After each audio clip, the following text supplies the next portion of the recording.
आपने कितने इंटरव्यू दिए सिविल सर्विसेज के? 4। कैसा होता है वहाँ पे, बताइए जरा विस्तार से।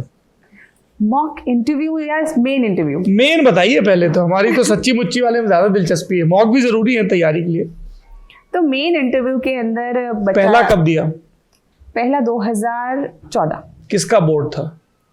DK दीवान सर का बोर्ड था। बताइए क्या हुआ? एक पूरा इंटरव्यू विस्तार से बताइएगा, हमको बिल्कुल जल्दी नहीं है, हमारी बड़ी दिलचस्प, हम तो कभी दे नहीं पाए जीवन में भरा ही नहीं। पर होता क्या है?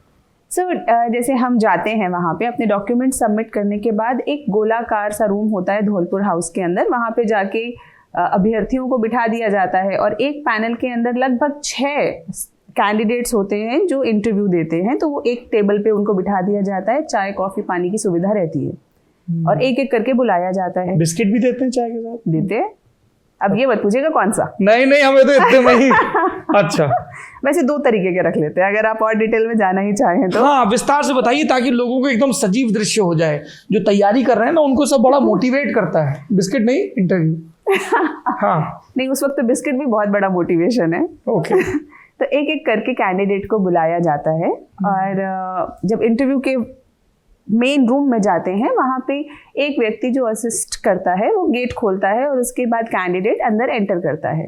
परमिशन मांगता है कि क्या मैं अंदर आ सकती हूँ या आ सकता हूँ, और पैनल जो कि एक बड़ी सी टेबल के आसपास 5 लोग बैठे रहते हैं वो आज्ञा देते हैं कि आप आइए बैठिए, और उसके बाद जैसे कैंडिडेट बैठता है सवाल और जवाब चालू हो जाते हैं। तो 5 लोग कौन कौन सी विधाओं के होते हैं, कौन होते हैं वो लोग? इनके विषय में कुछ नहीं कहा जा सकता, अलग अलग सब्जेक्ट से अलग अलग डिसिप्लिन से होते हैं, ये बात श्योर है, लेकिन कौन क्या है इसके बारे में नहीं पता होता। कोई फिक्स फॉर्मूला नहीं है? नहीं, कोई हमें नहीं पता। यूपीएससी के पास जरूर होगा, लेकिन हमें इसके विषय में कोई बहुत ज्यादा जानकारी नहीं है।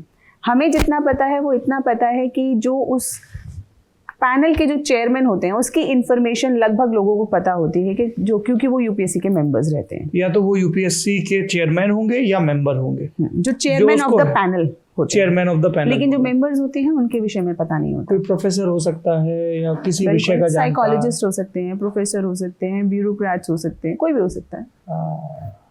फिर पहुंच के बैठ गए? क्या सब्जेक्ट था आपका? मेरा फिलॉसफी सब्जेक्ट था, ऑप्शनल के अंदर, और वैसे जीएस तो जीएस सबके लिए कॉमन है ही है। और जब हम अंदर जाते हैं तो एक एक करके पैनलिस्ट जो होते हैं वो सवाल करते हैं और अभ्यर्थी अपना जवाब देता है।